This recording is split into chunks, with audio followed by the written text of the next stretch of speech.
A no commentary version of this run can be found in the pinned comment in the comments section below. This video is intended as a game walkthrough. It is not a speedrun.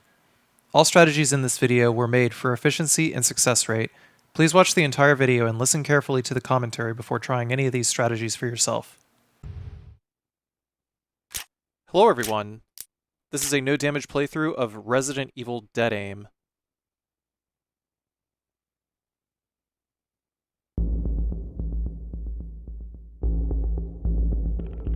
Raccoon City, a Midwestern town in the United States, was destroyed when a substance known as the T-virus leaked throughout the town.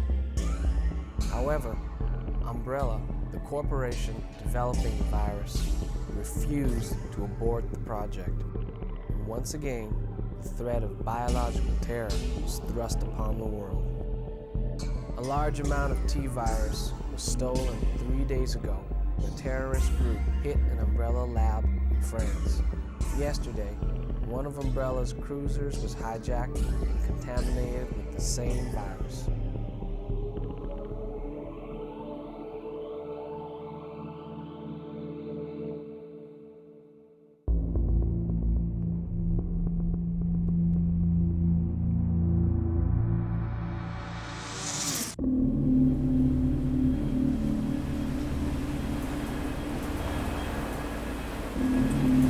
Why you American spies choose to use such ugly guns is still a mystery to me. Morpheus.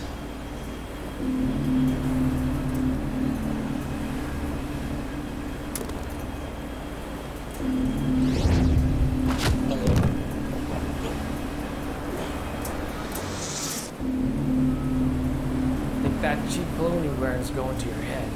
What do you plan to do with the T-virus? I'm afraid that's all the playtime we have for today. You die. Now.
So I'm starting to break my no emulator rule just a little bit, but with good reason.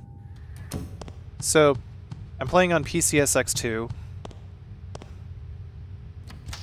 I got the internal resolution yacked way up to 4K, and it's all stretched out to 1080p, and I also have keyboard and mouse support. Resident Evil Dead Aim itself is part of Capcom's Gun Survivor series of light gun games. It is the fourth and final entry in the series. So what I did there was a parry. You can actually do that by hitting like the run button or the sneak button, basically as soon as you see the enemy attacking, and Bruce will do like a deflection.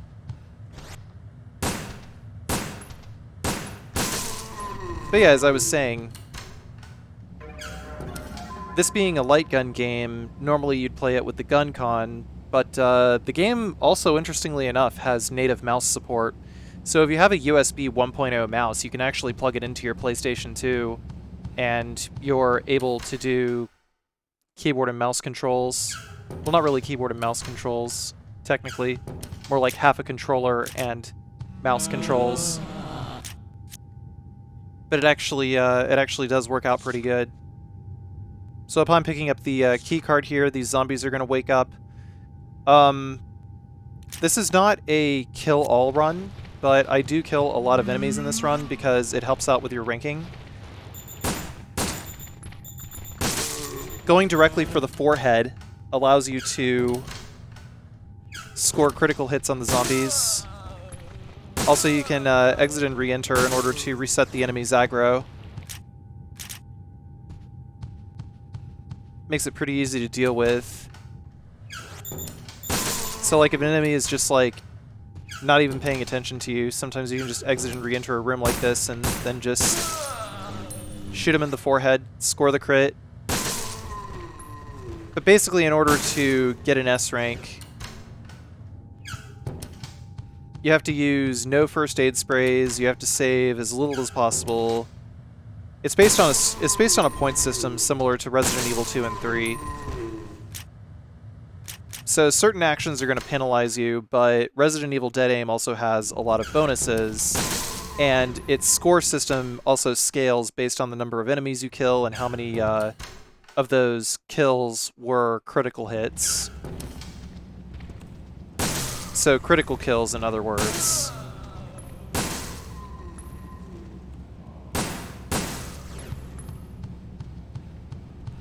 And I figured in order to get the highest possible score that I could possibly muster, it would have been to my benefit to just shoot as many enemies as I can. But what's also interesting to note with the ranking system is there's also bonuses. I'll actually take a second to pull these up.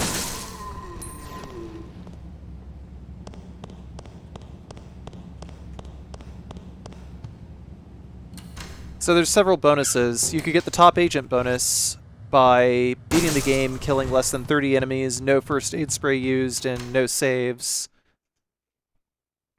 So I reckon a no save, no damage run wouldn't be too difficult to pull off. If you were just fighting bosses only, pretty much, and only enemies that were going to get directly in your way. There's the sniper bonus, which I went for in this particular playthrough, where if you beat the game killing more than 100 enemies and killing them with more than 75% critical hit ratio. And then there's also the ninja bonus, where you could get 30 points for beating the game in less than 60 minutes and without saving.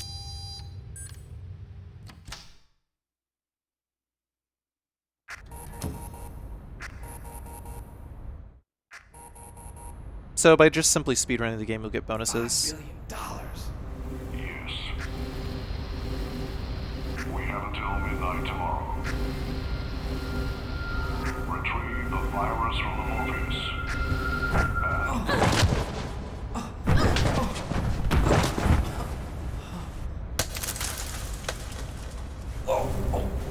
Wait, you saved me earlier. You're Chinese Security Bureau, huh? Looks like we're in the same business.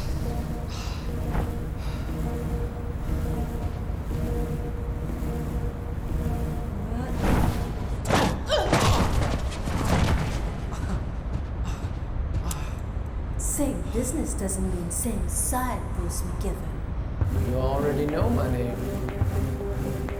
That makes sense since you're blackmailing both of our companies.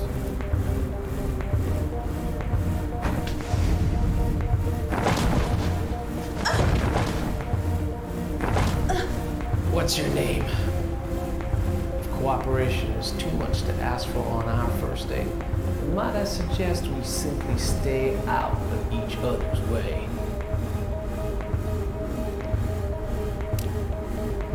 Fongling, that's my name. And I don't dig freshmen.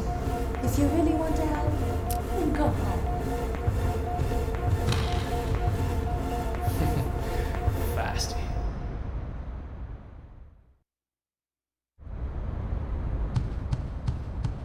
So one of the big striking things about this game, as I'm sure you've noticed already, is that the subtitles completely mismatch the in-game dialogue.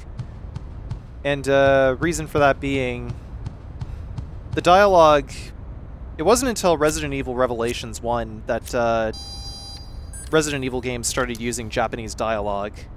So the voice dialogue would have been recorded into English, but the subtitles would have been in Japanese, right? So when this game was localized, I'm pretty sure this was the first Resident Evil game to also have English subtitles as well. So that would mean that a completely separate team, besides the team that handled the English dub, handled the translation of the subtitles.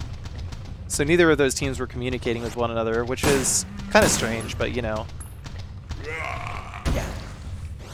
So what I did over here was this zombie was moving way too fast, and sometimes it's just easier to score the crit by baiting him into grabbing you, parrying him, and then while he's going through like the extra slow recovery animation, you can just counter with a headshot.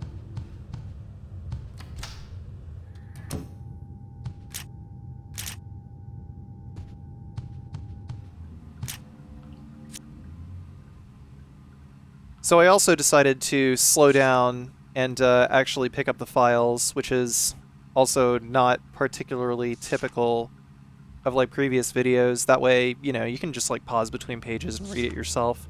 I'm not going to do any dramatic rereadings. That's something that's reserved for Twitch streams.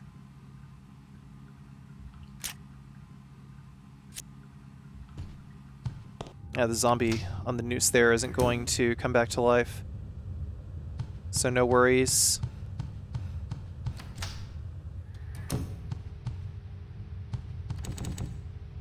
Got to take a detour into this room over here, but before I do that, I activate the zombie there. The silencer handgun is going to become the bread and butter throughout most of this playthrough. Highly recommended for sneaking up on unaware zombies and headshotting them. Like this guy, for instance, if I'm actually able to headshot him. Admittedly, the mouse controls do leave a bit to be desired. At pretty much every save point, though, there's a bunch of handgun bullets anyway, and also the game doesn't count missed shots against you. The only accuracy metrics that it really counts are just critical hits. Like, that's it. You can miss as many shots as you want and still get an S rank. Just try to make sure that at least 75% of your kills are all critical hit kills. So just take your time.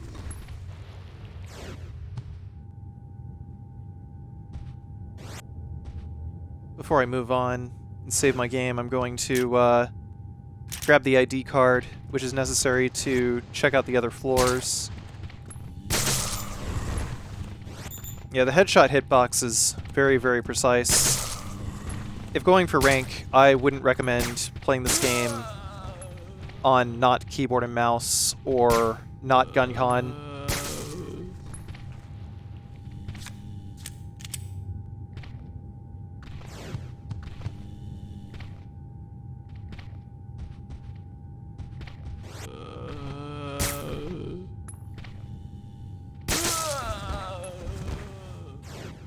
Also seems I'm having some screen tearing. Sorry about that. It's probably a quirk of the emulator. If it comes out in the final video, I apologize. Please don't nag me to death, homie.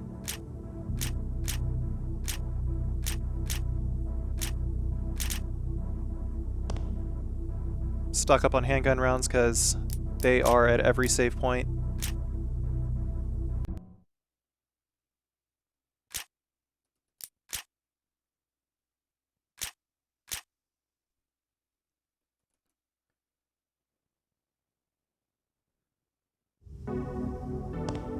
So continuing on,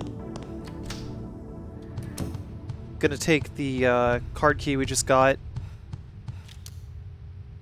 and we're going to use it to open the next two doors in the downstairs area.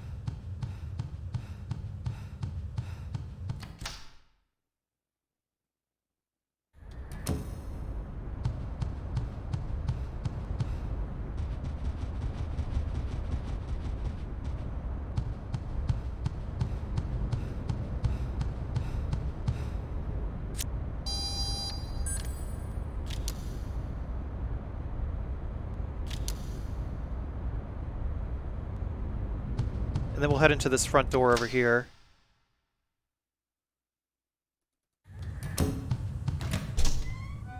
We'll head directly to the right. There's some handgun bullets here. Sort of just in case. But we don't really need them.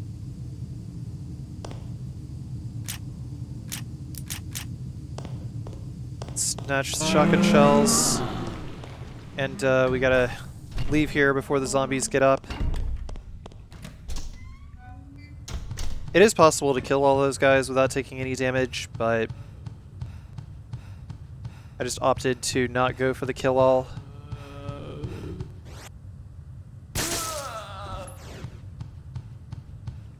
That zombie there was completely unawares. And this door will take us out to the rear deck.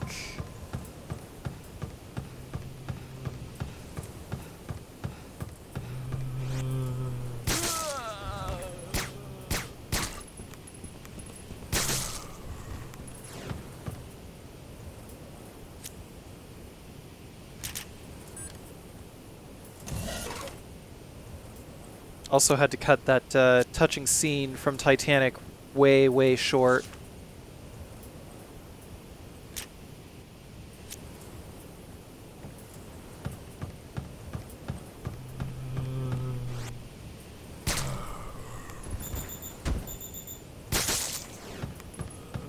So now we gotta head to the front of the ship.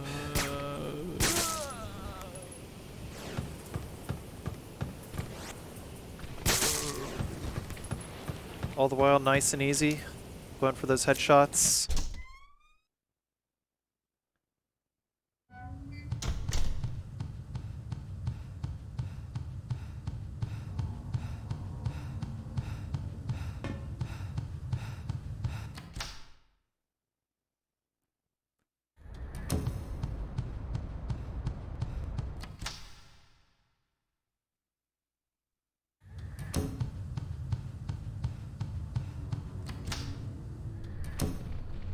So when we come in here, there's going to be 2 turbo zombies. I just go directly into 302 over here because 302 has a semi-auto handgun, which is going to be absolutely requisite for killing certain enemies. That one we can just hit him in the top of the dome and he's done. These next 2 zombies are really, really fast, so we're going to bait them over this way and then take the long way around to get around them.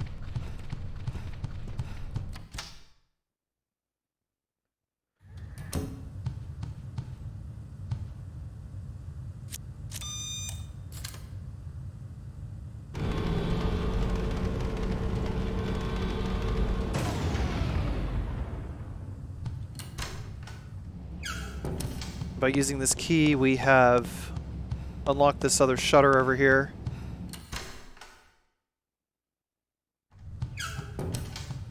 Which will allow us to head into this back room over here and pick up the valve handle.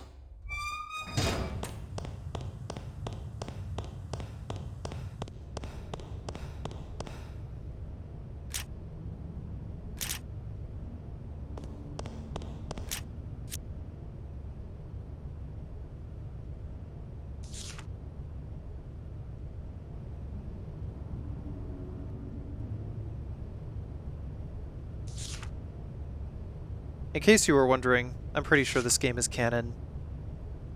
Because there's nothing really that conflicts with anything else in the main plot, the main story arc, to make it not canon, so that's just what I think.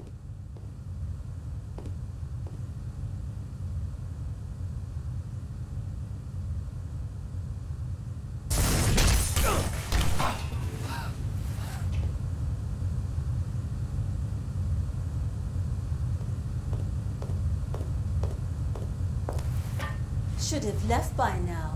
Somewhere in America, there's a kitten stuck in a tree, desperately needing your help. Oh well, thanks for the present. Funny girl. Now give me a hand. Fongling!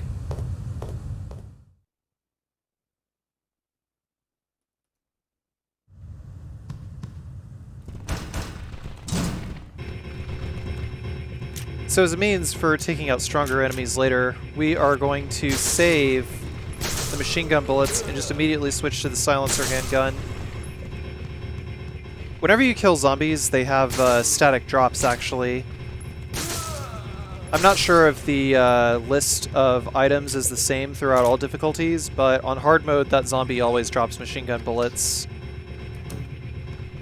Or at least seems to.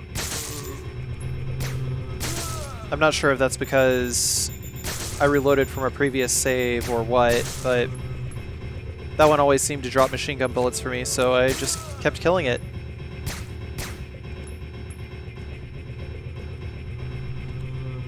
I think certain RNG elements actually carry over between saves. Like being able to pick up, there's a key card that you have to get in like the basement area later, where you have to use a crowbar and open boxes of the crew's belongings. But if you reload the game, the card key is always in the same crate. So it could be possible that the item drops from zombies all operate the same way.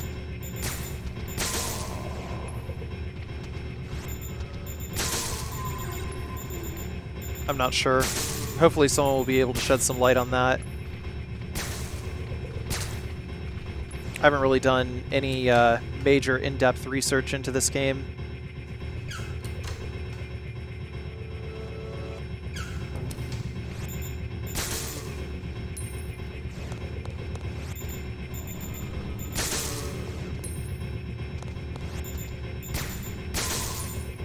That is to say, I haven't really done any testing.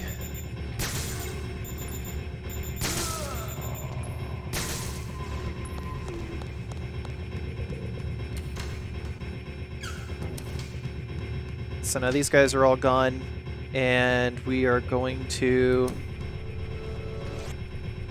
head this way. Also, if we run directly forward, it's going to trigger a cutscene where a bunch of zombies are gonna come out of room 301.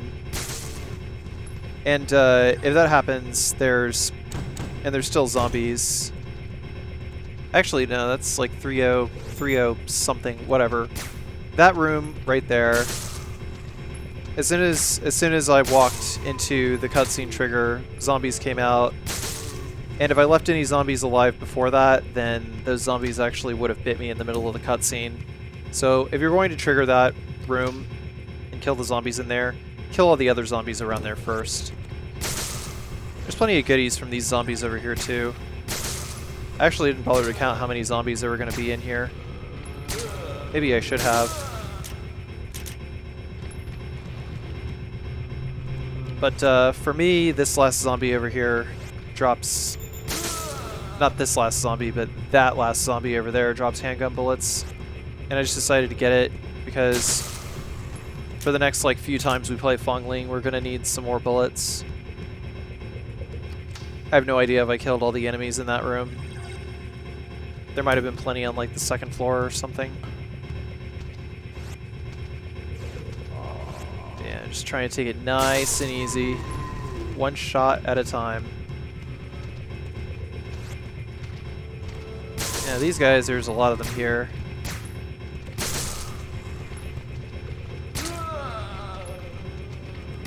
Sorry, my aim is off. It's not using actual raw mouse input for PCSX2 in order to emulate the mouse.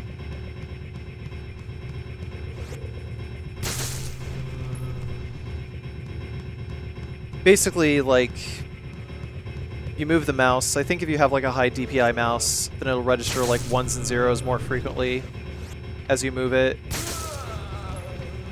But I haven't really tested that either. I just picked something that was like kind of close to the sensitivity that I use in other games. It just kind of worked. So.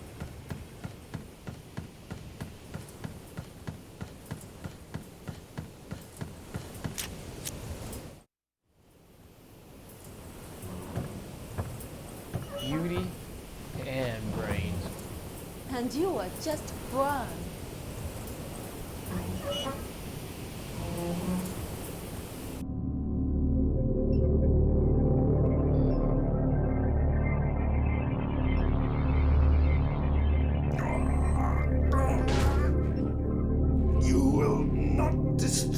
this for me.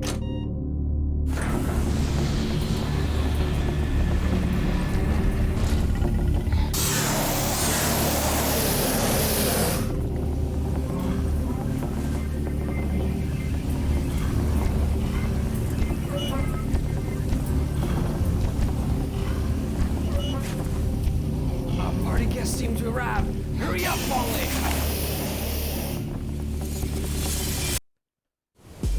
So for this fight, it would seem that you are supposed to use the handgun here, but because the hunters are as far away as they are,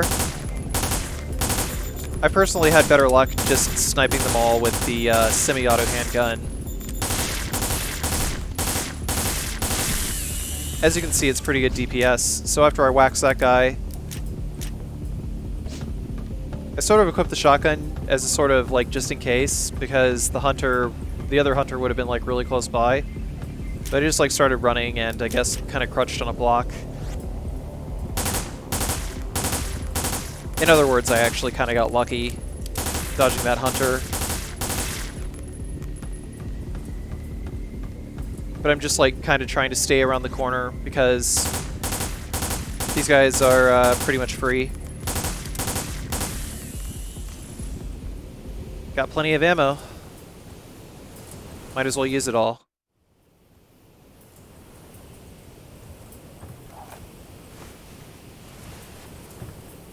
Enjoy your stay. Not again.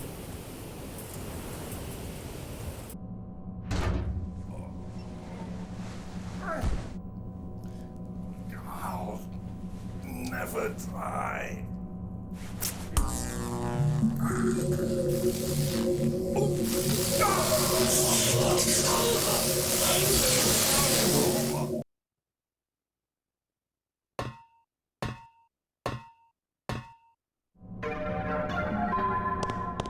And here's our next save room.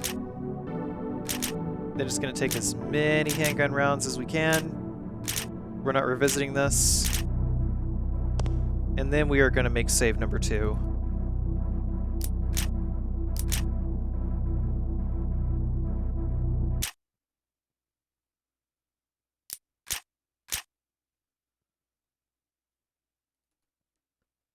So this third part here, kind of a pain in the ass.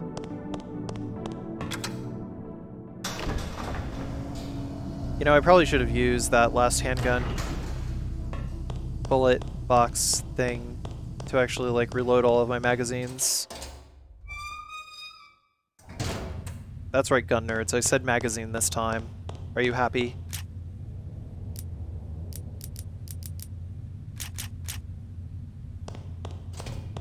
So here, just going to switch over to the regular handgun because all these zombies are aggroed anyway, so it's better to have clip size in this situation. All these zombies run at max speed. Gotta shoot the first zombie and then turn around, and there's going to be 3 more behind. By the way, it should be noted that Bruce's gun reloads every time you bring up the aiming screen. So I shot that guy, and then I go back into first person and use the sneak button, L1, to sort of strafe and move backwards. That guy was way too close, so I opted for the parry. Sometimes the parry will knock the zombies down, so when that happens, there's not really much you can do except wait for them to get back up and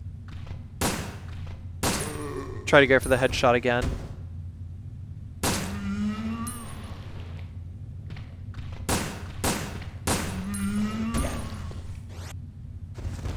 Like that. Also, I'm pretty sure zombies in dead aim are invincible when they're on the ground like that. It's only like during the first frame with their wake up animation that they're actually like vulnerable. Oh man. That one was also really close.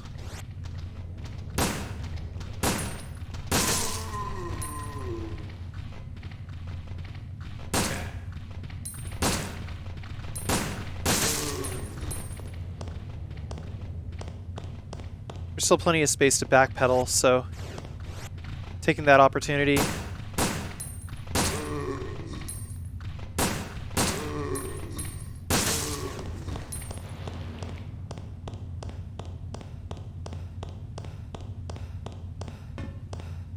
Then just moving backwards again. That last mob was 2 in the front, 2 in the back. But if we go this way, all the zombies are going to be grouped in 3s and there aren't going to be any behind. I think by design, this was just meant to make the player fuck up by like trying to kill the zombies that spawn behind, and then you just like backpedal into even more enemies. It's a pretty horrible room overall.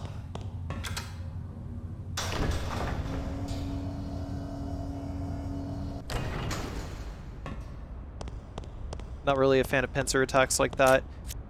If we move to the right, anti-clockwise, towards these double doors after going up the elevator, we can get the map.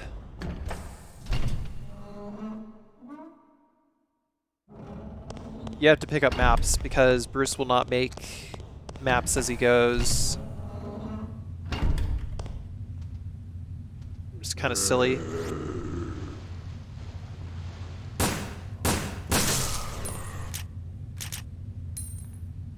There's another zombie back there that I missed.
Scared little rats with an ugly, useless gun. Morpheus?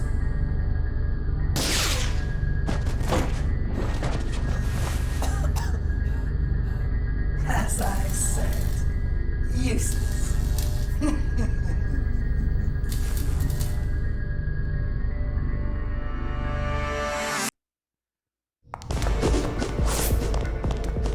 Easiest thing to do is just move directly to the right. By the way, that doesn't even count as a hit because Bruce doesn't even take damage there while he's climbing the stairs. Like, it procs the hit indicator animation, but since Bruce takes 0 damage there, I just, like, don't count it. Because I already knew where the card key was, it's in this box over here. Basically, if you look away from the door for even a second, especially like while you're picking up a key card, Morpheus will spawn right behind you. So what I do here is I just backpedal, because Morpheus will come right through the door again. Then I can quick turn and leave that way. Morpheus is going to somehow be directly in front of us. Use the key card. And now we're Fongling.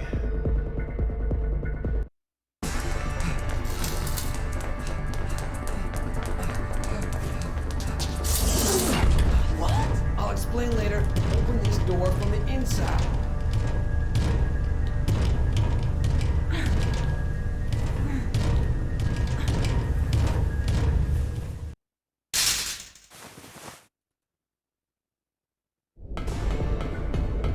So this room over here is a pain in the ass. There's 2 hunters down below. I think I just kept reloading the save until I got it. But the hunter is right here, and about the only choice we got to be able to hit the switch downstairs is to either rush it and hope that your dodging is good, or something else. But in my case, I'm just trying to group these guys. And then I equip the machine gun. So I'm aiming at the very bottom of the screen, hoping that my reticule will be flashing red about right when I shoot the bullets. But I gotta do this in order to get rid of at least one of the hunters. The other will be significantly easier to deal with once the first one is done. But basically, Fongling has literally no options for taking out hunters.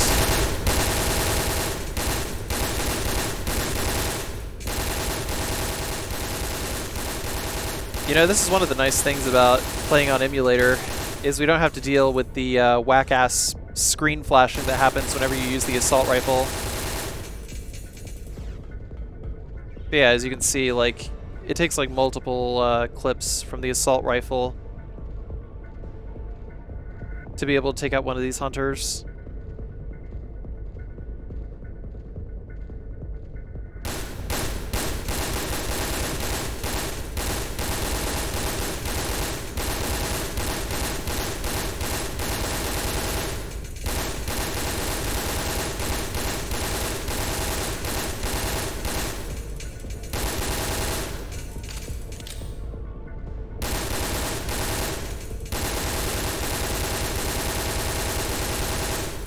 So that hunter is still stuck on the stairs, and there he goes. He's finally dead. That leaves the other one. I can hear in my headphones that he's on the left side of the room. And because I don't see him, it was almost a good idea to proceed forward, but I think I waited a little too long.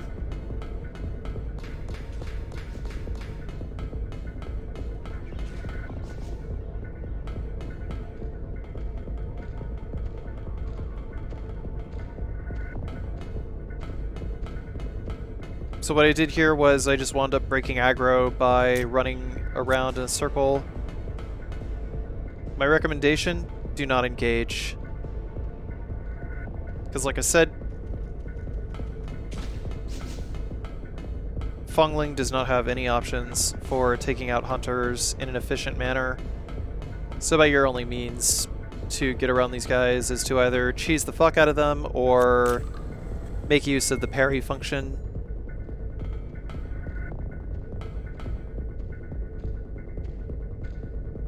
So by kiting this guy around, we'll be able to make it back upstairs.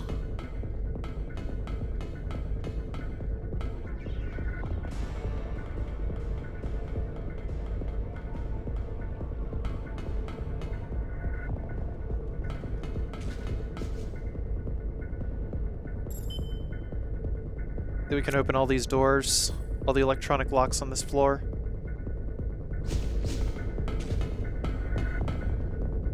And that's the end of this stage.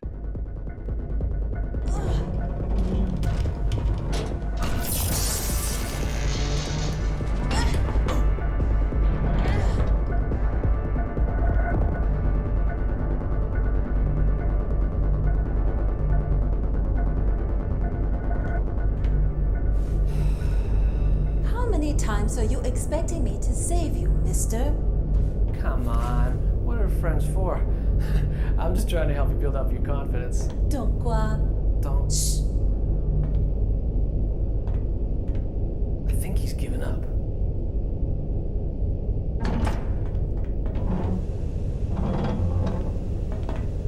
Wait.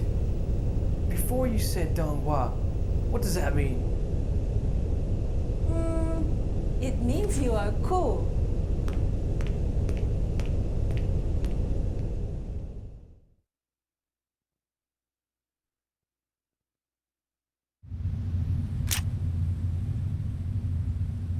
I'm not gonna lie, the Dunghua thing is a cute little running gag. By the way, it is wholly unnecessary to visit any of these rooms. I don't even think that there's a file to pick up here.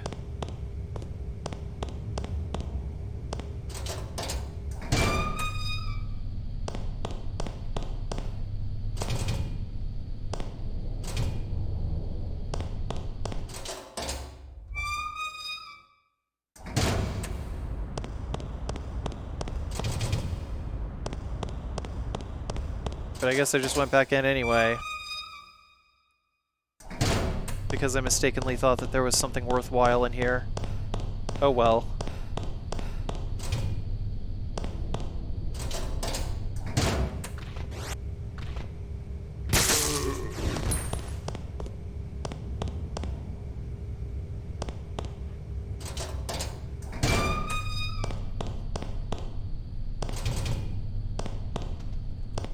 And also when we come in here, there's gonna be like, what, 4 more zombies spawn out of nowhere.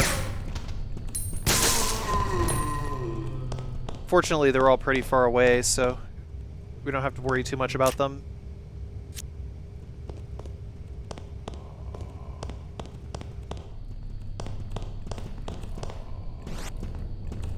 They're all pretty fast, though.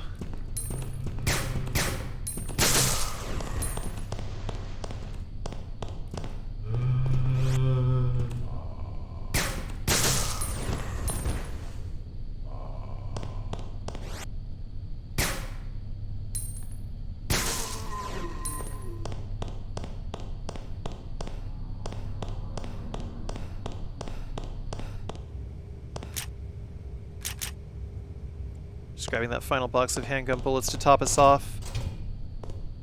I thought that I could maybe unlock that door from the other side. It would have made sense to unlock it from the other side. But no, it's just perma-sealed. Design choices. So once we head into the bulkhead here, there's going to be another hunter. Fun fact, hunters are deaf. So do not engage.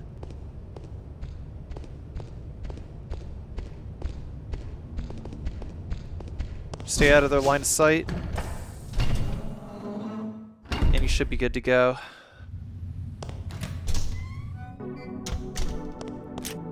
There's a first aid spray here, in case you need it.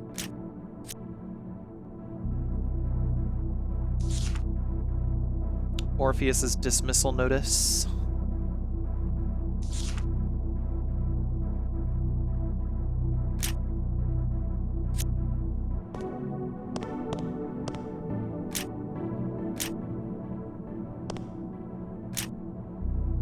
Then there's the recreation room key, which we need to go fight the boss.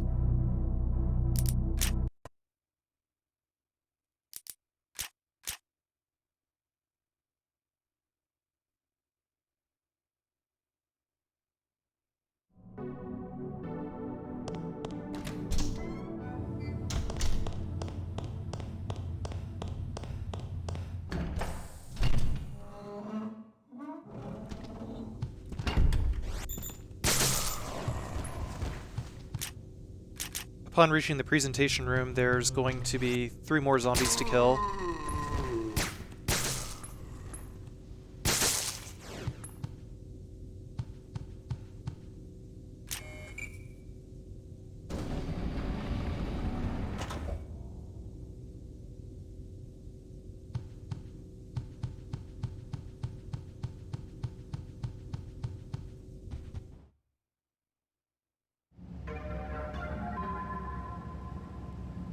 Enemy distribution is pretty thin leading up to the first boss fight.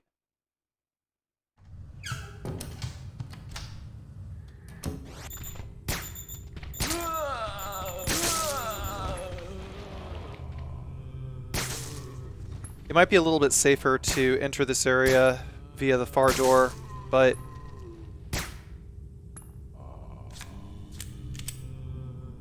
I wasn't afraid of that first zombie. And these guys, well, they're just gambling addicts, as you can see.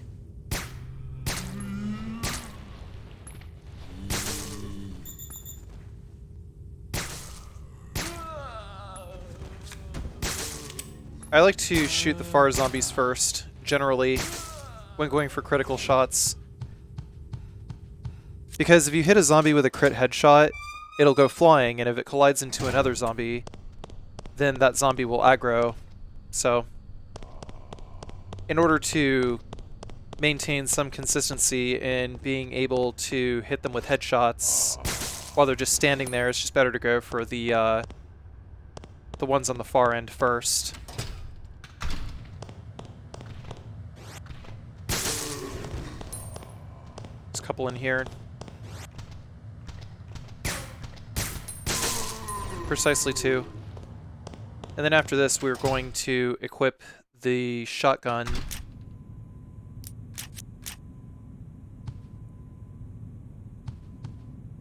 That's my recommendation anyhow for this next zombie coming up, because he will take a lot of headshots to kill.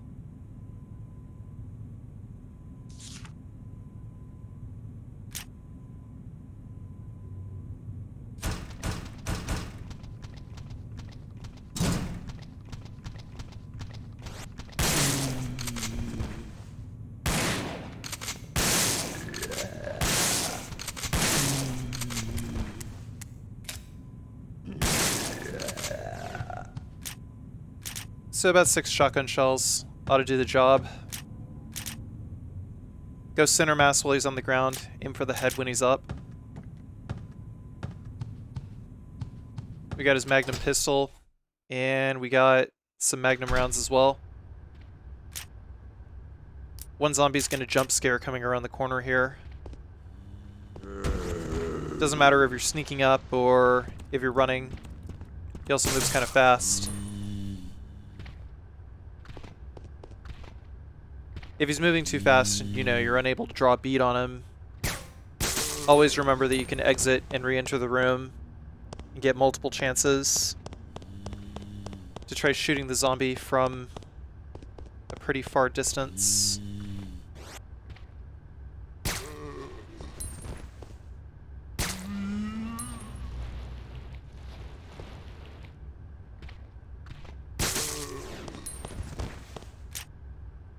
Sometimes I wonder if I would have had a better shot at this with like higher DPI, but lower sensitivity. Like if it would have been a lot smoother. That alarm can't be any good. Any idea what it's for? Look! Oh no!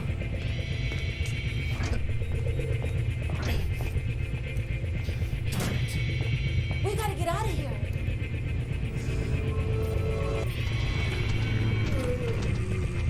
Go!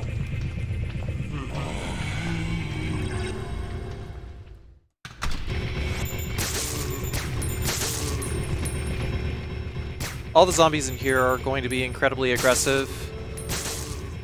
I actually got pretty lucky killing all of them as quickly as I did.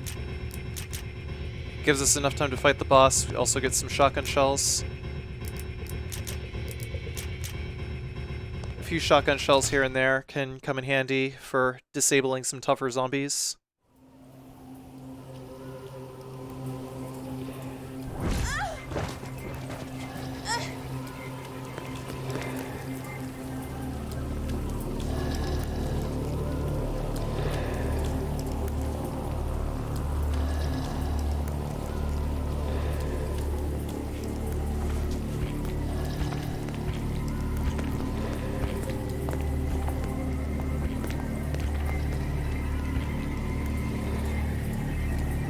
I'll distract the monster while you run after Morpheus. Got it! Alright, monster. It's payback time.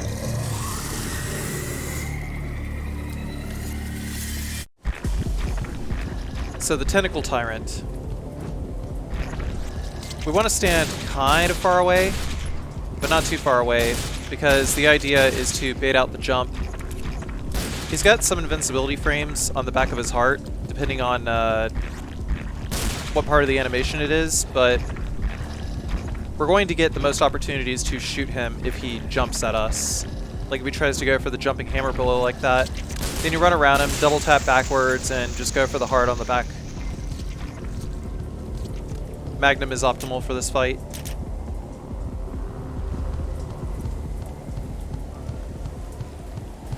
Pretty easy.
Morpheus.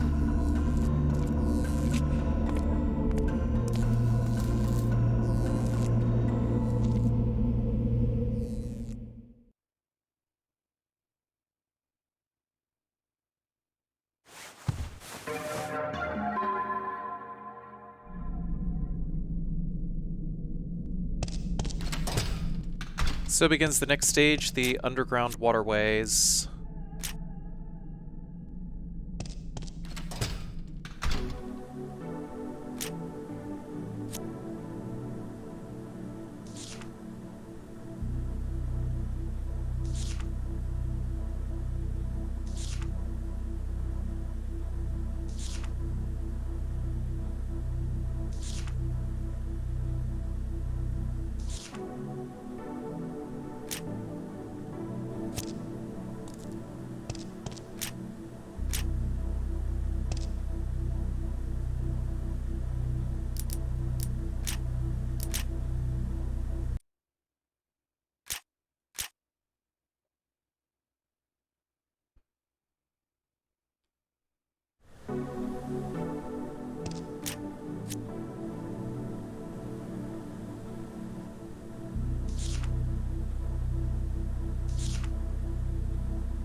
So to start, just going to top out our ammo and all of our handguns, because this is the last opportunity we will be able to collect this particular batch of handgun ammo.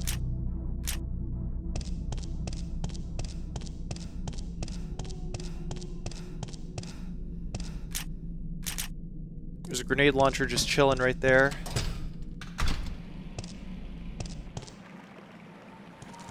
Highly requisite item. That thing in the distance that we just saw was a torpedo kid.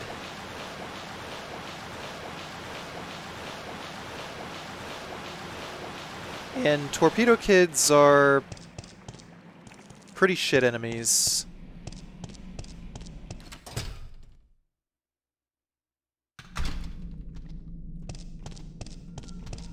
So head over this way, wax a few zombies. The door across the way is open, but going through that door will put us right in front of the torpedo kid mother. And basically just subject us to a lot of damage. We don't want that. I turned around and went back up the stairs, forgetting that the torpedo kid would have met me at the bottom of the stairs.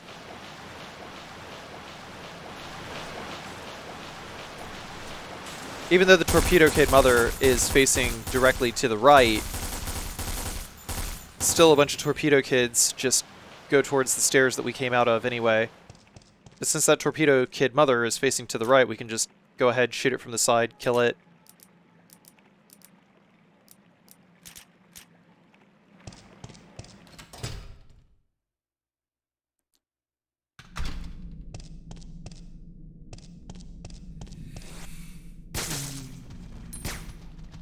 So this is an example of what I was talking about earlier, where if you shoot one zombie with a critical headshot and it flies into other zombies, the other zombies aggro. Unfortunately, because of the way this room is laid out, well, this hallway is laid out, we pretty much have no choice but to go from closest zombie to furthest zombie. And they also move like super fast.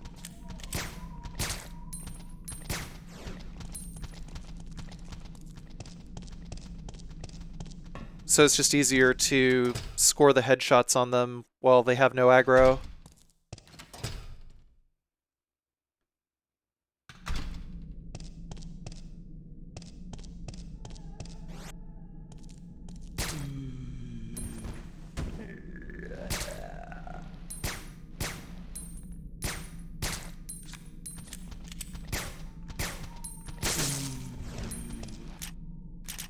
Yeah, it took that one a while.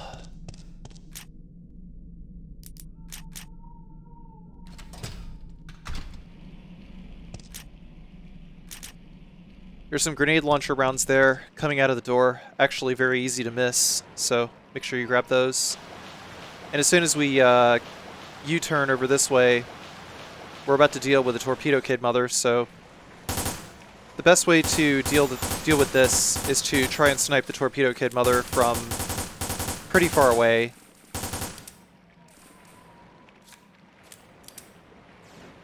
With the semi-auto handgun. It's one of the major reasons we got the semi-auto handgun, is because the more shots that come out, the easier it is to take out any errant torpedo kids that are about to hit you. But it also enables you to get off a bunch of DPS. They're gonna launch missiles carrying the T-virus at major cities across the United States. The Chinese are no longer in this with us. They've agreed to pay the $5 billion. But that would make Fongling's presence obsolete. Fongling? Bruce, have you had contact with Fongling? Yes, if China were to choose to cooperate with Morpheus. In any case, the United States will not be threatened, and we do not negotiate with terrorists. The safety of our nation is in your hands.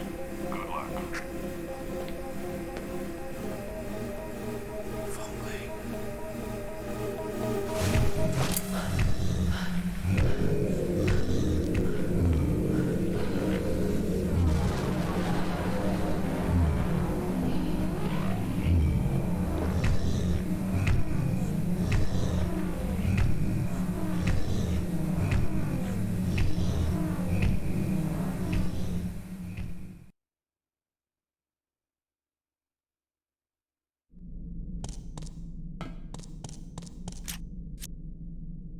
By the way, sorry about the cursor in a couple of the cutscenes here.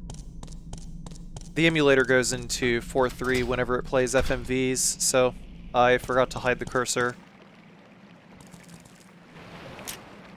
Now that we're playing as Fongling, we aren't going to be dealing with any more Torpedo Kids or Torpedo Kid Mothers. We just gotta go.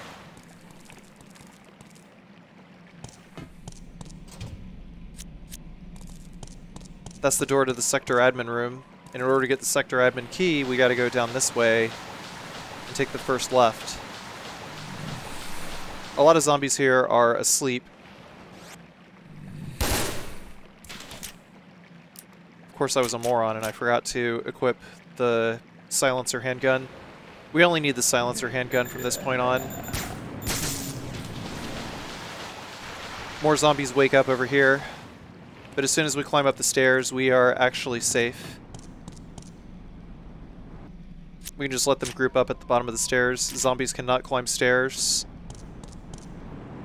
They can still puke at us though, so we gotta be careful.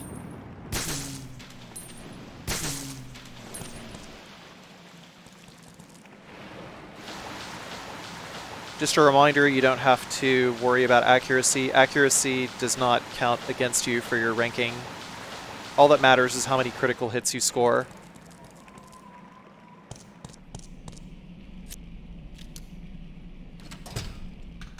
After using the sector admin key, we got an extra thingy thing of handgun bullets here. We can press this button.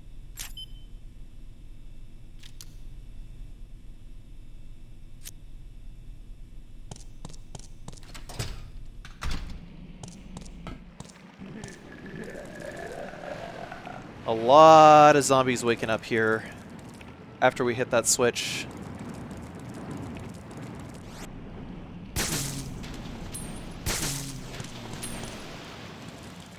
Number 3.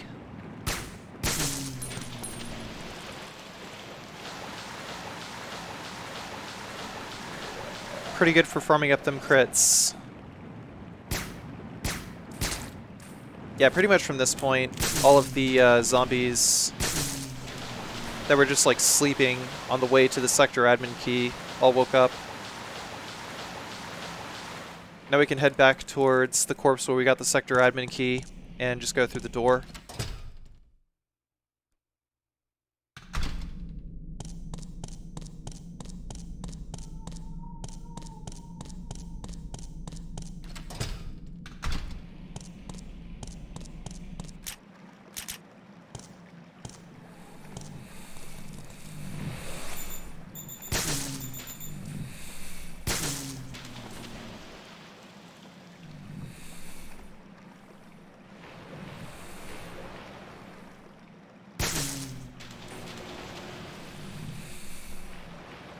These guys are barely aware. All we gotta do is just try to score the crit headshots. Nice and easy. Because the second one of them wakes up,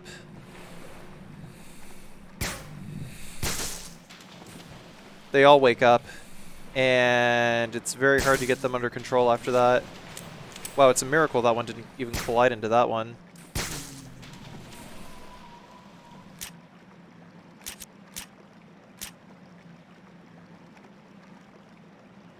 All that's left is to go into that lift. I didn't actually practice this segment very much, so I went over that way to check and see if I missed anything.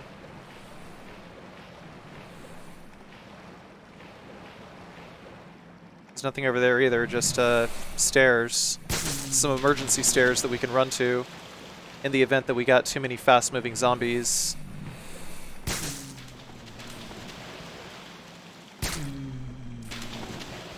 That one we didn't hit with a critical headshot, so it's going to get back up. At which point the easiest thing to do is to run up these stairs. Fortunately, it was the last zombie that I had to deal with.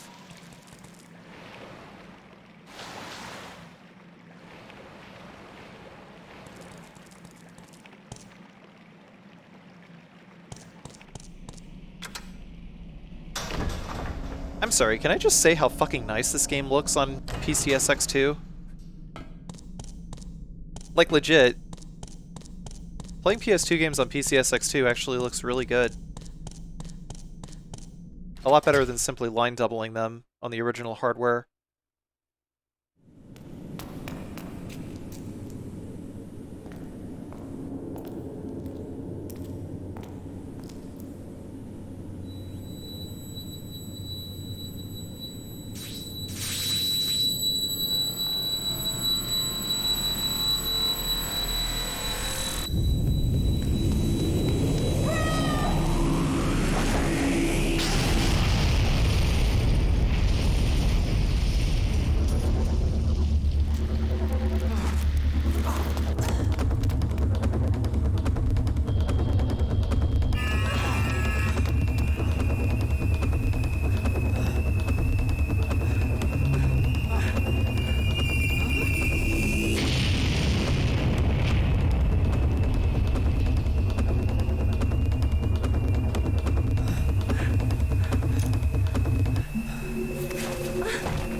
seems to care an awful lot about where you are.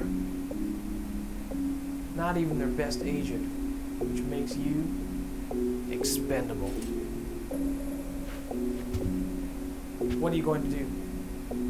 I'll continue my mission. Morpheus will live up to his end of the deal, even if we pay. But the people of China are still in danger.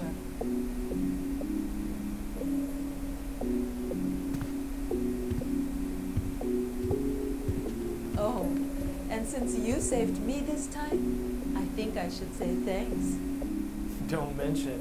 I'm a Donghua after all.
So once again, gotta top off our ammo and save.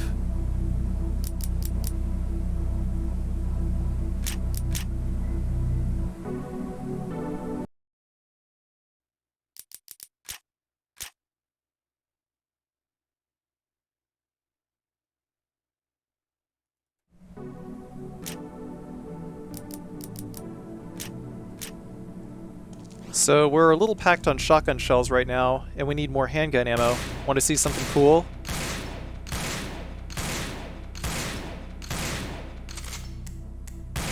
All you gotta do is just keep your crosshair in one spot, and just keep shooting it with the shotgun over and over and over again.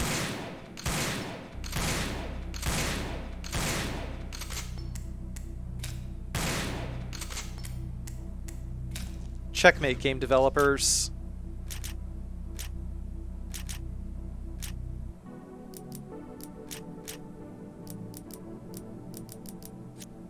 So we need a lot of handgun bullets for the boss fight coming up. Reason being, we're going to be using the silencer handgun against Pluto.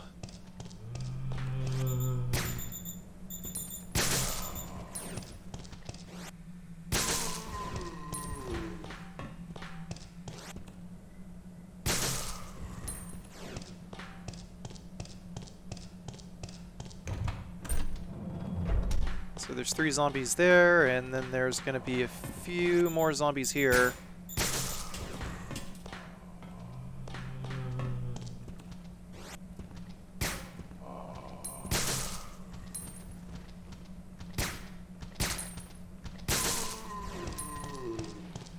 And then in the next room, we're going to be dealing with glimmers.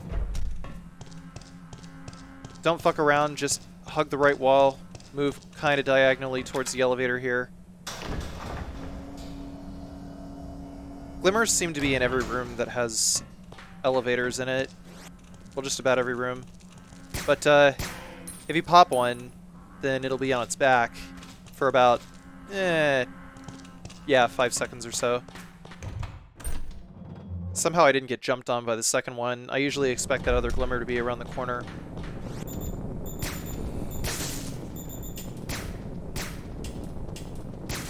You You could shoot the boxes there and have them explode, but that would deny us a perfectly good critical hit.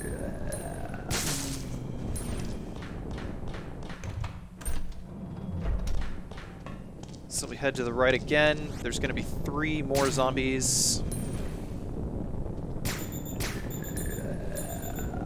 These zombies here seem to have some extra invincibility frames while they're on the ground.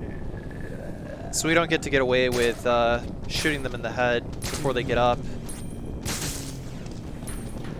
Unlike the zombies on the ship. Like the naked zombies here.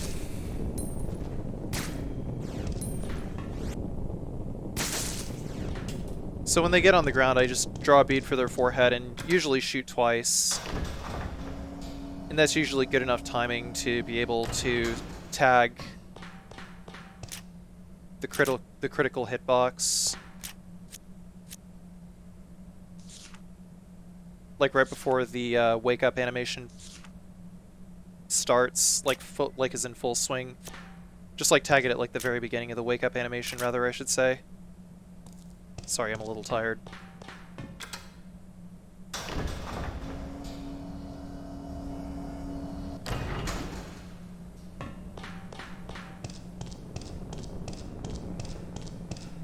Because of all the handgun bullets we used, it uses up enough space for us to be able to grab the magnum bullets.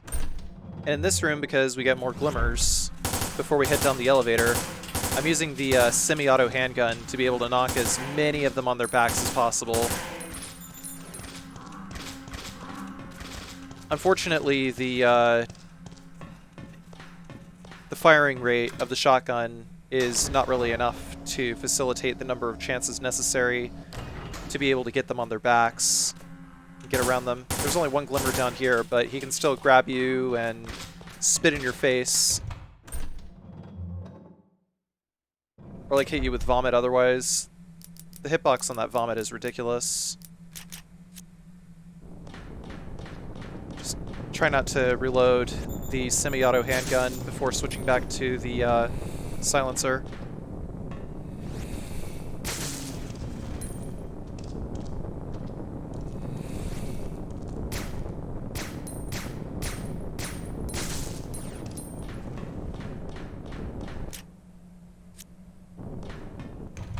Before we head to the boss, there's 4 more zombies that we can kill.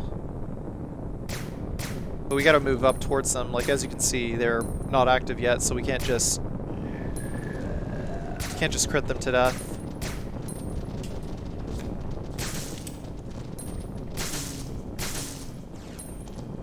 Of course, I go full-on Ultra Instinct on these guys. I don't even want to bother with the last zombie. I'd gone through this segment so many times, so I was just tired of it.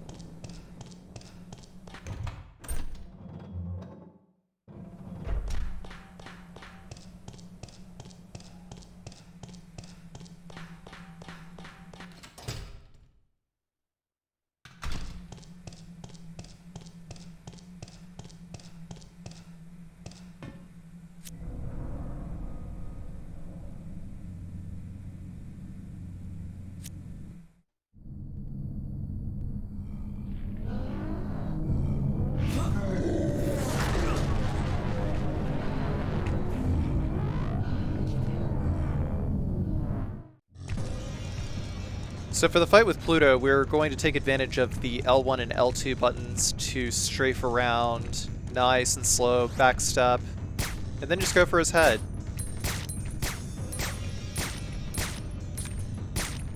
As long as you have about, you know, just like above 60 handgun bullets, you should be good to just go for the headshots.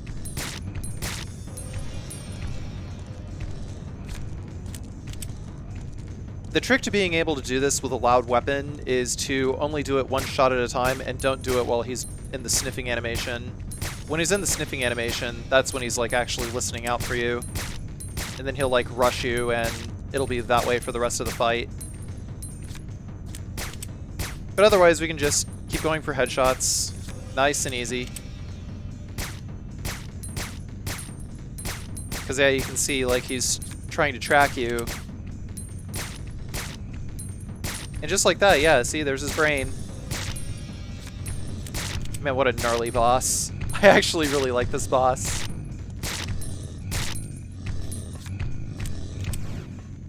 You don't even have to shoot his brain, either. Like, his brain will just eventually disintegrate after his brainstem is exposed.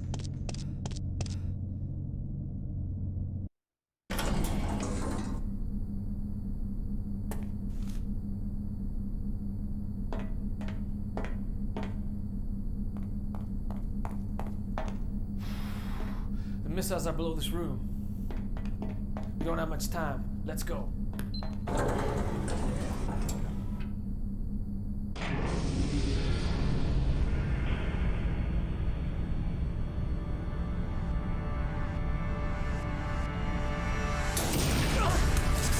Morpheus.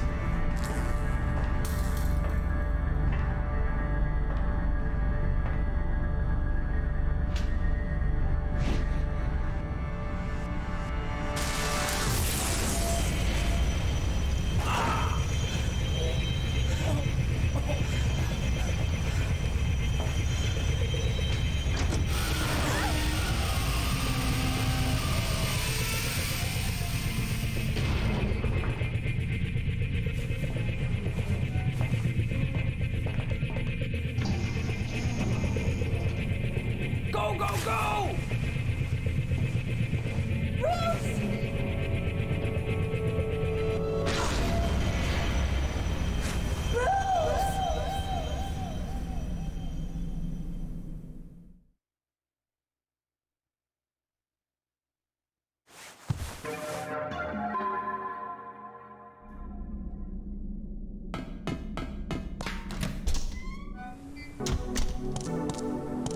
So yeah, after the elevator we can just go straight to the safe room.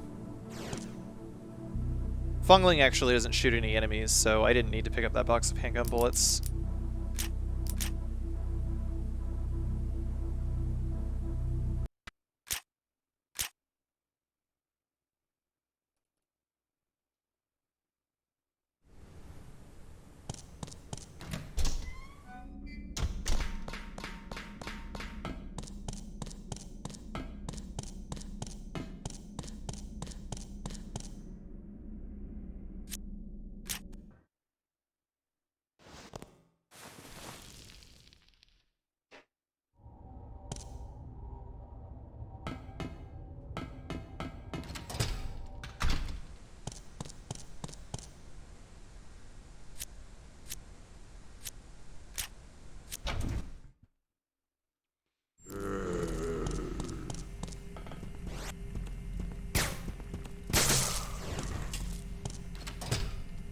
Okay, maybe I lied.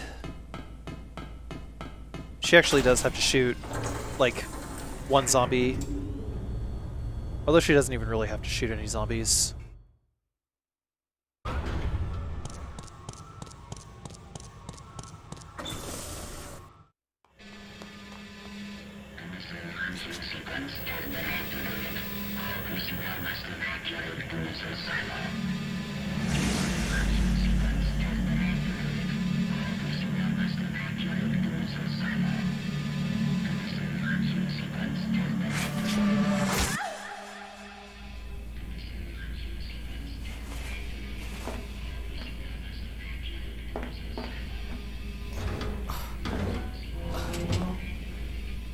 Fongling.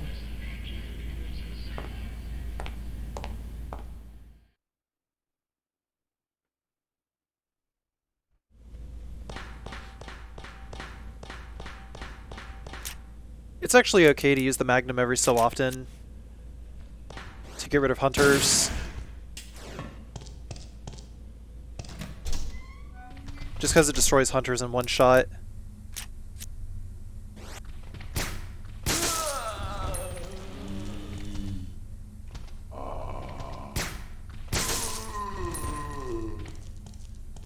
This is pretty straightforward, just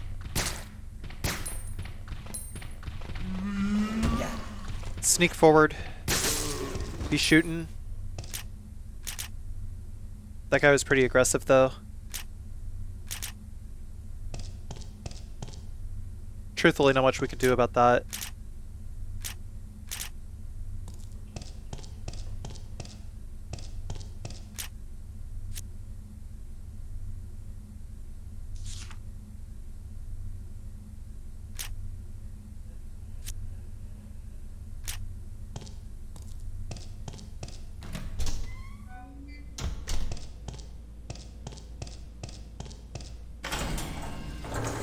So I'm pretty sure we're at the bottom of the ocean or some shit.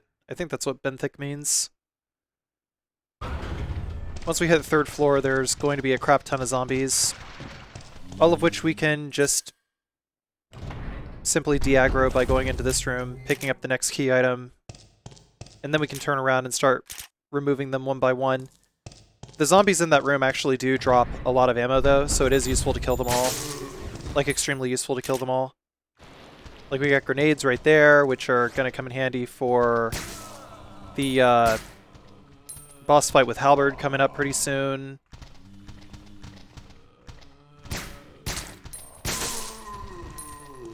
One of them even has, like, magnum rounds, which are going to be useful against the final boss. I was just double checking to see if there was any ammo that was dropped anywhere. Because if I go back and reset the room, when there's like one of these free ammo drops somewhere, then that free ammo drop will disappear. So if you're going to do the de-aggro strategy, make sure you grab the items off of enemies you kill.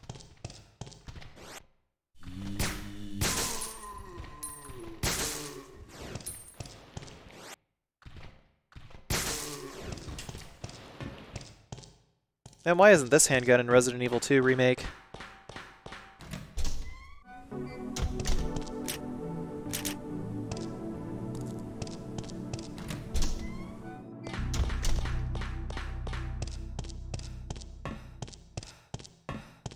But we're gonna clear like all of the picking up of key items and stuff and whatnot first. And then we're gonna make a save directly before Halberd because Halberd is a straight up RNG fight. There's no enemies here yet. The enemies only show up whenever we use the tape recorder to get Morpheus's voice clip. Then there's gonna be 3 hunters and a bunch of zombies. Yeah, about the only consistent way to really do those guys that are like shambling that fast is to parry and then counter.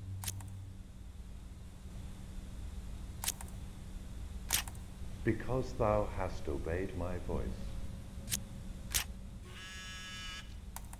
Because thou hast obeyed my voice.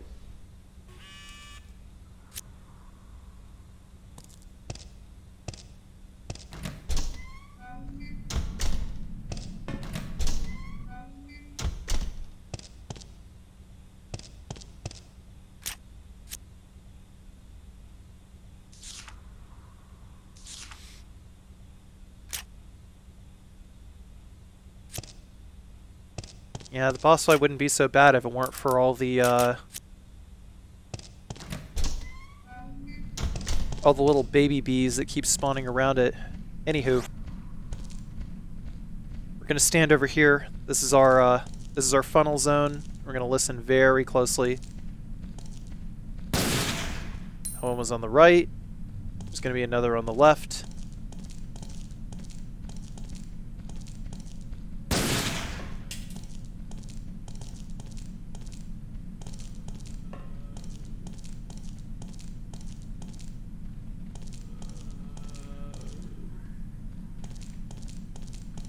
You can hear the 3rd hunter just thumping around.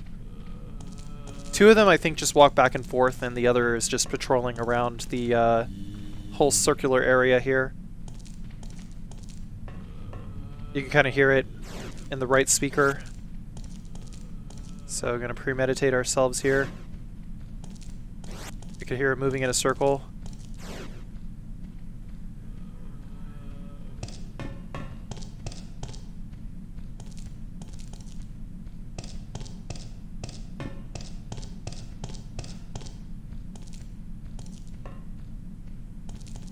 But actually, he might have been the one that was patrolling back and forth.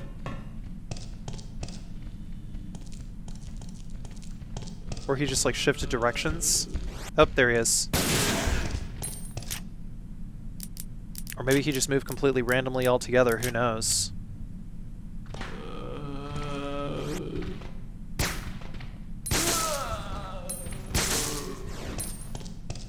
But in any case, grenade rounds, magnum rounds, absolutely 100% worth throwing the other ammo away to pick all that stuff up. And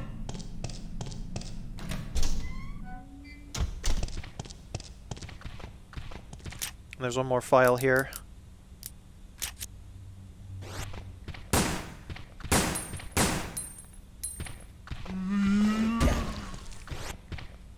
Because he was moving erratically, I just opted for the parry and counter option there. You're going to be doing a lot of that on hard mode. Excuse me, a lot of that on hard mode.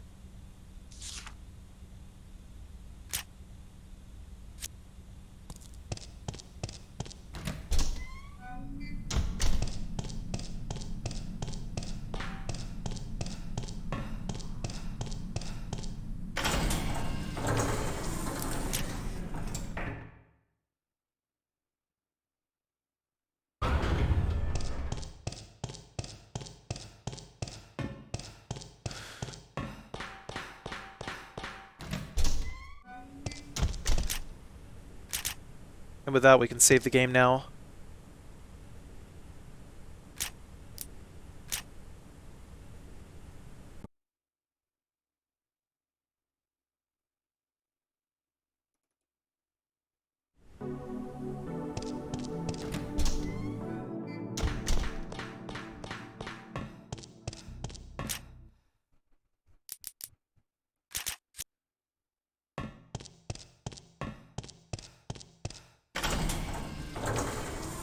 So because we're about to start off the segment fighting a bunch of bees,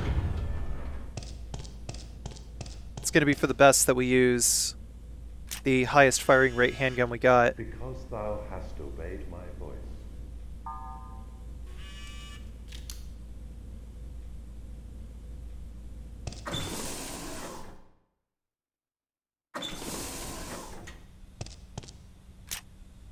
This assault rifle here has 100 bullets, but we are not going to use it. Instead, we are going to save it.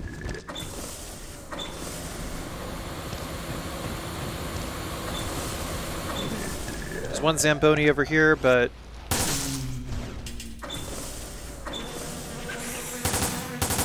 he's easy. There's a total of 4 of them here, so, well, 5 actually. And just like hitting them with the semi-auto handgun there is going to be the best policy. Then we're going to equip the grenade launcher. I have not found a consistent way to do this fight, unfortunately. So we got to go with the next best strategy, which is to get up in his face and let the splash damage from the grenade launcher be our offense and defense all at once.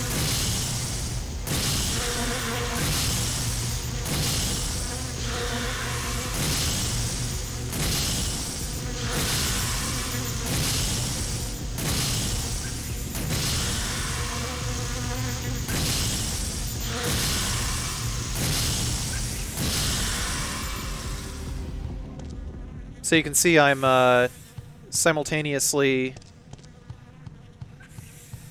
exiting and re-entering aim mode so that the grenade launcher just automatically reloads between every shot.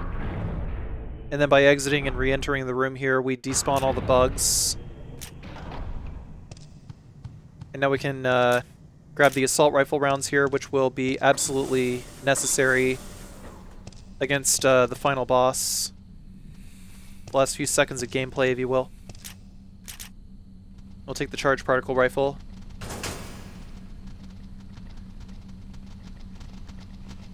We don't got to worry about critical hits from this point on. Also, the grenade launcher is pretty useless as anything other than a group zombie killing tool at this point. Just that and the shotgun. So because we no longer have to worry about it, we can just... Oh, wow. That was actually really surprising that zombie just came back to life like that. Guess I didn't hit him dead on with the grenade launcher.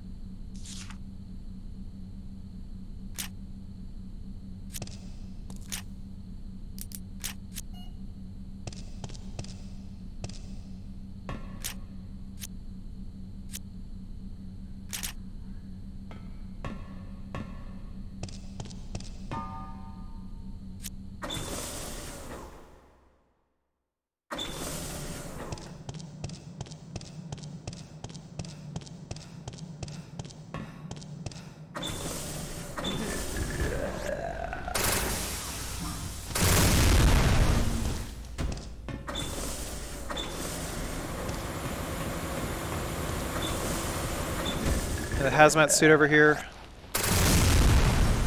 Toasty. Somehow he survived that. That first shot, I got no idea how.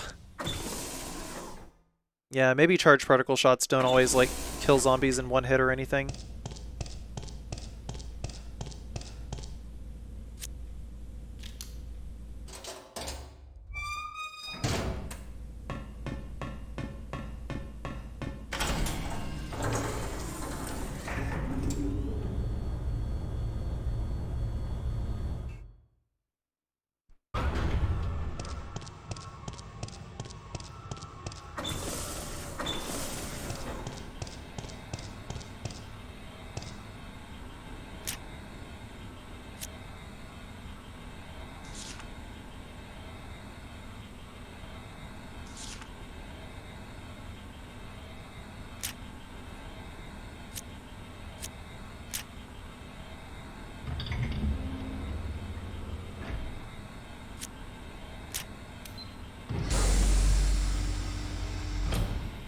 At the end of the day, Morpheus is just a narcissist who's completely lost it.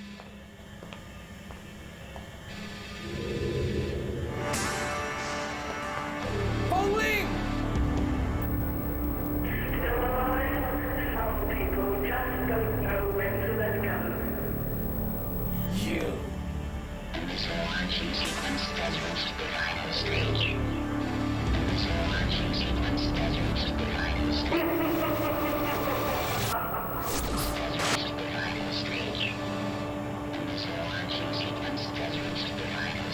I'll get you out of there.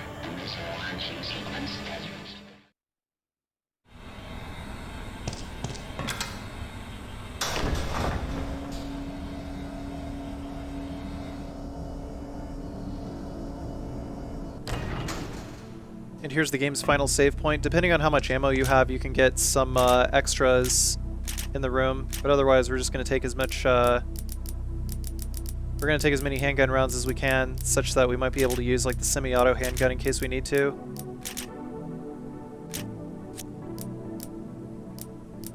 Reloading everything. But it's only if something just obscenely wrong happens in the final boss, which generally it won't. Maybe not unless you're playing on controller.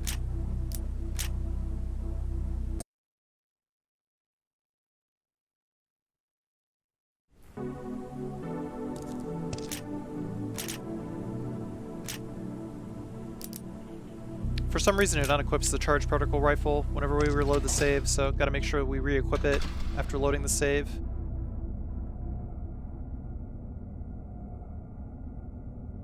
Actually, no, that was my bad.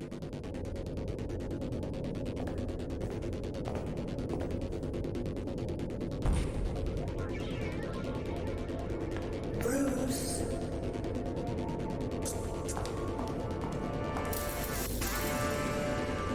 Shame on you, Bruce. A good agent would never risk his mission to save a woman. That's going to be a very costly mistake.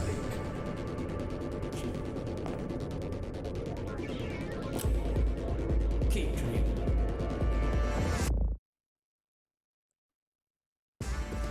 So the trick with this fight is to immediately go around a corner.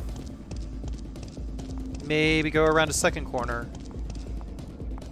And then we gotta look for Morpheus. And we can do that looking around, hit the L1 button. There Morpheus is.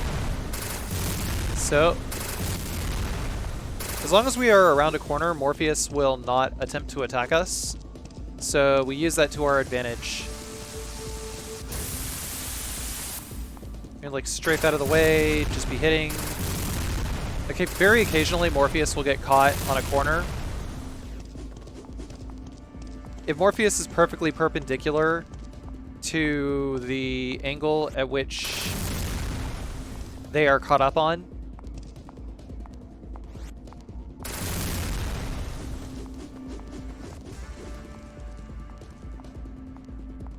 then you basically just get free hits forever. At the moment, we don't know where she is. There it is. There's Morpheus.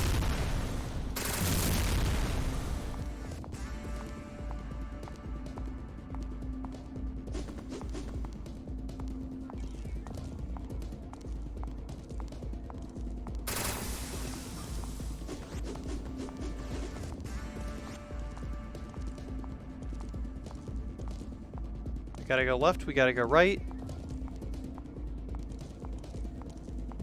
Who knows, but for some reason...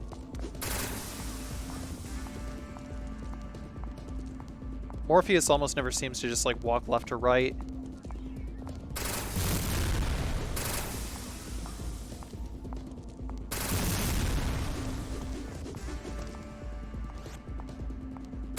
And when Morpheus does backflips like that,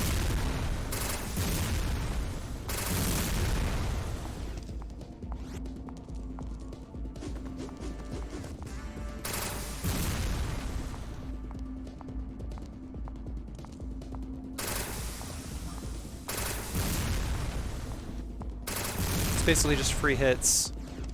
But there we go. Done deal.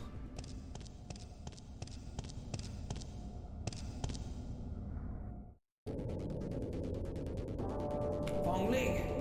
Fongling!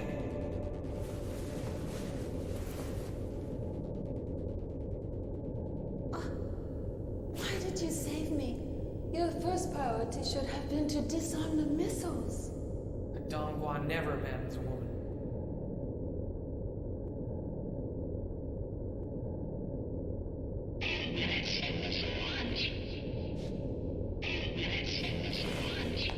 Damn it! Let's go! It's too complicated. We'll never make it to the missile silo in time. I'll just watch on this monitor and navigate you through. Cute. All right, let's do it.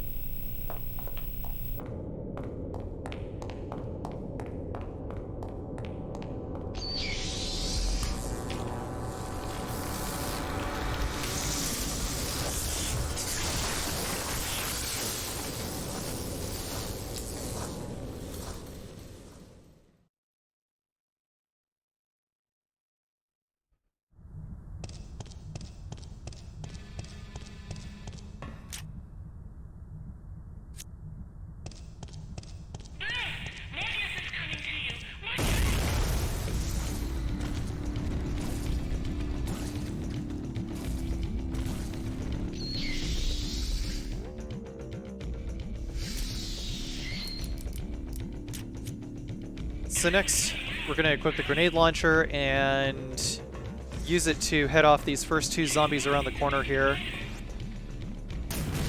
Basically, as soon as we hear them shamble, we can pop a shot around the corner. More often than not, they vomit. There's also, like, no ammo at the end of these corridors. Honestly, ammo, like, health items don't really do much anything except heal you from any damage caused by the zombies.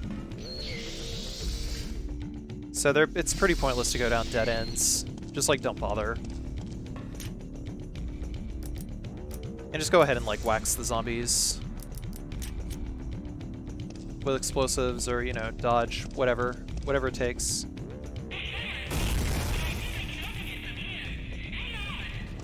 So in order to trigger the door opening, we're just going to use the semi-auto handgun to repel Morpheus. Whenever you see the one of the buttholes on Morpheus's body just like kind of slightly popping out a little bit, that's where the head is going to expunge itself. Expunge. What a funny word.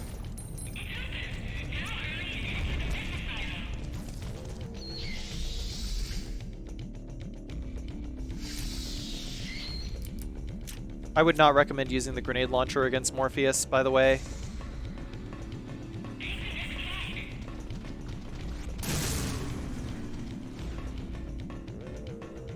Just because of like the arcing and the travel time at the projectile and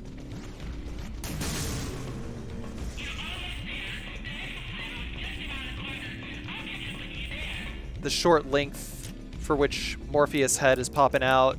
Just like, don't bother. It ain't worth it. So now we're going to equip our Magnum. We're going to start with the Magnum and then follow up with the assault rifle. Here's where things get dicey.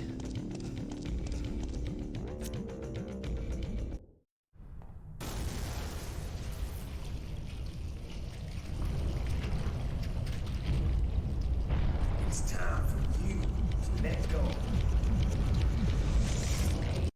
Yeah, I don't really have any tips for this fight, except just come after Morpheus with your highest powered weapon.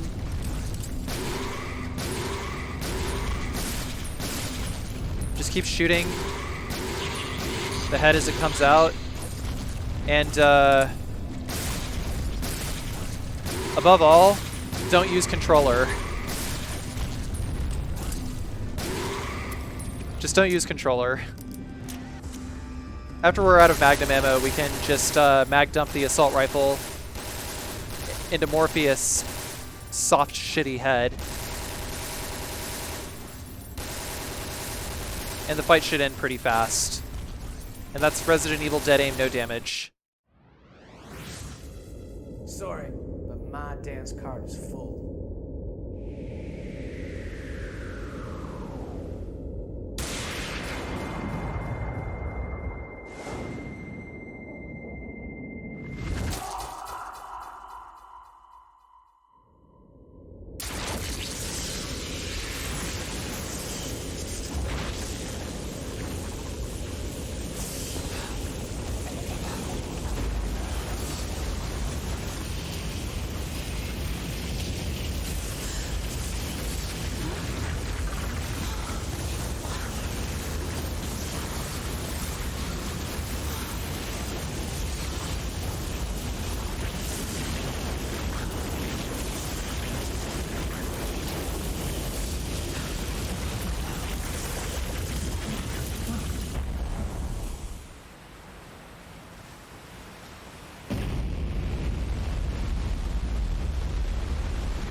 So shoutouts to my friend City for composing and allowing me to use this this weird but oddly banging rendition of the Resident Evil Dead Aim end music, which will most certainly get me content ID struck. So I appreciate that, City. Thank you so much. Anyways, thank you all very much for watching. If you enjoyed this, please like, comment, and subscribe. Also check out my other no damage videos. I record all of my no damage runs on my Twitch stream at twitch.tv/Carcinogensda. So go there, follow, say what's up. I also cut out the rest of the credits and whatnot.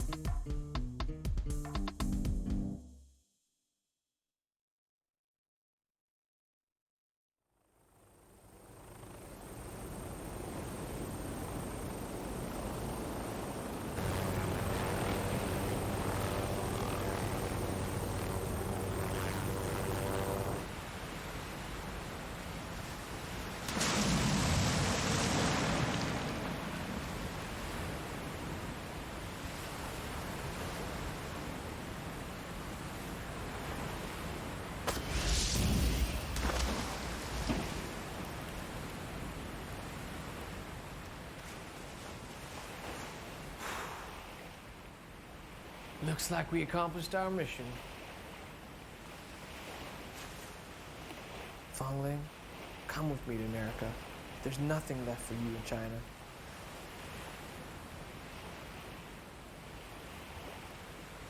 No. I'm going home. I belong to China. Tonghua. I'm truly an idiot after all. You know what it really means? I've been in your country once. That was not in your dossier.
Thank you all very much for watching, and see you in the next video.